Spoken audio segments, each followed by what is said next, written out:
Right, it's coming in the front door. It's a very loud dog barking. You've got potentially a dining room with a window to the south side and a window through to the west side. Don't know how to make that smaller. I don't know how to make the picture smaller. So through.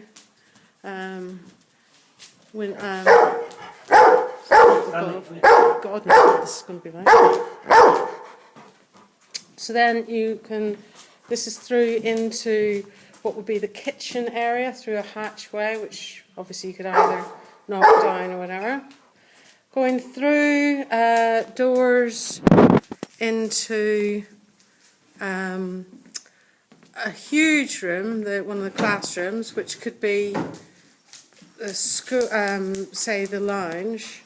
So again, another window to the west side, looking out over the hill on the other side of the road. Looking out to a window towards where the front door was, there.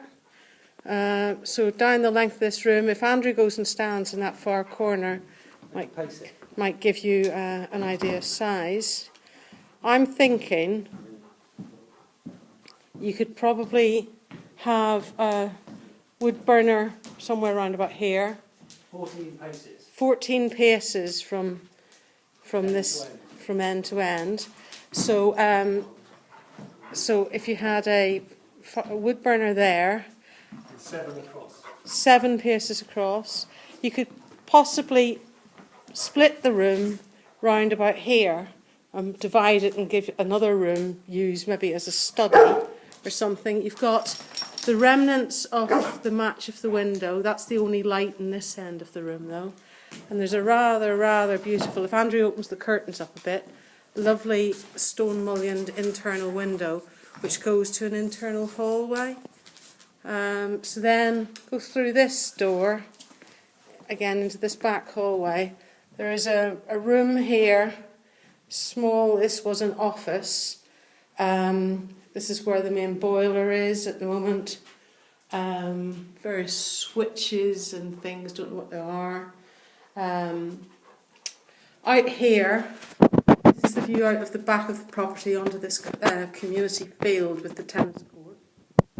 This wall is actually, the wall of this room is the boundary of the property.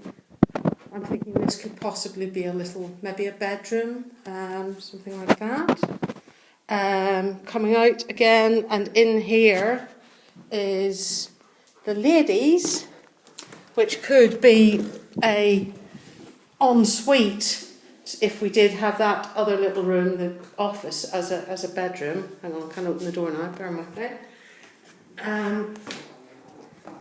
This internal hall, this is where the gutterings are down up on the roof, and this is the damage that it's caused in here. I'm thinking if you did want to have a staircase, you could possibly put it here on this. There's the door Andrew's walking through into what we were saying was the dining room. You could maybe run a staircase up here, possibly, allowing you to access the roof void up here. Never be able to show you it, but it does seem to be good space up in there, and that you could probably, it might be a firewall, but you could maybe knock your way through into the roof void above this bit of the room, allowing access for maybe 3 bedrooms up there. The other idea was to have possibly some kind of a mezzanine floor, so you could maybe have study with even a room divider. It doesn't necessarily have to be a wall. It could maybe be just some kind of a room divider, have a study downstairs and upstairs up here, so you're not blocking off that light, having a library with some kind of a staircase up to that in this room, a wooden staircase. Then coming back through into this, so if there was a staircase here, then you wouldn't be able to access the kitchen here, but I can show you another way in. You can access it through here from the dining room. So this is the kitchen as it stands at the minute. Not my ideal kitchen. But if we knock down this little pantry, you've got a fairly square room. I'd say there is room for a range.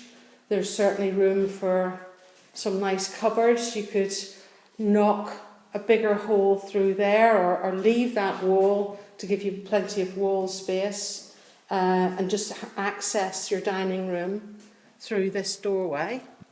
So if we have blocked this door off to put a staircase in, then you could come back into this internal hallway. That's the gents' loos, obviously, and you could maybe access the kitchen through here somewhere, so knock a door through here.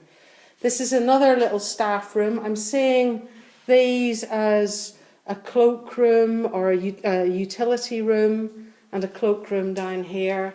There's this access to what would be the back door, and then through here, once I go through this doorway, this room is the room that has to be demolished. We're now in the space of the land of the community field, so this bit of the building will go, and we can't use this bit.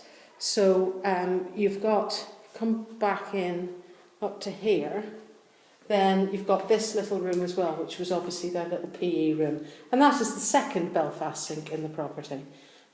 So we'd keep that as well. The other thing that I think is nice, I love these oak shoe racks. I'd love if we were able to keep those and incorporate them maybe into the library or something.